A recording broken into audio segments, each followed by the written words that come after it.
کر سکتے ہیں۔ ایک یہ کویسچن کیا گیا کہ اگر کوئی نماز میں رکوع یا سجود کرنا بھول جائے، کوئی ایک آدھ سجدہ بھول جائے اور پھر نماز کے دوران ہی یاد آ جائے تو کیا کریں، اور اگر نماز کے بعد یاد آیا تو کیا کریں؟ دیکھیں،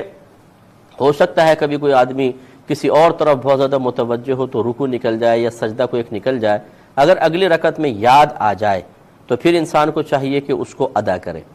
یعنی جیسے ایک رکوع ہے تو 2 رکوع کریں وہ، اور اس رکوع کی گویا کہ قضا آپ ادا کر رہے ہیں، اور آخر میں پھر اس سجدہ سہو کرنا ہوگا۔ اسی طرح اگر 2 سجدے بھول گئے ہیں مثال کے طور پر، تو ایک سجدہ بھول گئے ہیں تو پھر لاسٹ میں 3 سجدے کر لیں تاکہ وہ ایک سجدہ گویا کہ دوسری جگہ ادا کر لیا اور آخر میں سجدہ سہو کریں، کیونکہ جو فرض یا کوئی واجب ہو اور اس کو اس کے محل سے ہٹا کر ادا کیا جائے، جس جگہ اس کو ادا کرنا تھا، جس وقت ادا کرنا تھا، اس وقت سے ہٹا لیں، اس جگہ سے ہٹا لیں تو آخر میں سجدہ سہو لازم ہو جاتا ہے، لہذا سجدہ سہو کے ذریعے آپ کر سکتے ہیں۔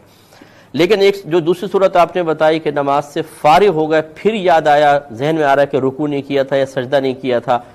اس میں حکم شرع یہ ہوتا ہے کہ اگر تو آپ نے جیسے سلام پھیرا اب یاد آیا یا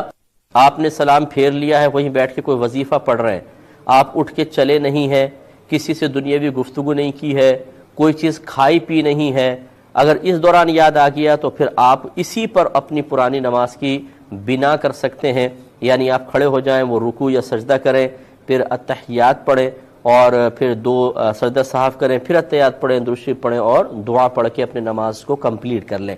لیکن اگر آپ نے سلام پھیر کر چل پڑے، آپ نے کسی سے گفتگو کر لی، کچھ کھا پی لیا، لیٹ گئے آرام سے، تو پھر یہ اب وہ سمجھ لیں پہلے والا سلسلہ منقطع ہو گیا، اب آپ کو نئے سرے سے وہ نماز پڑھنی چاہیے۔ تو اس لیے نماز کے بعد یہ غور و تفکر کرنا ہوگا کہ نماز کے منافی کوئی کام تو نہیں سرزد ہو گیا، اگر ہو گیا یہ منافی مینس خلاف، تو پھر آپ اس کو نئے سرے سے نماز پڑھیں گے،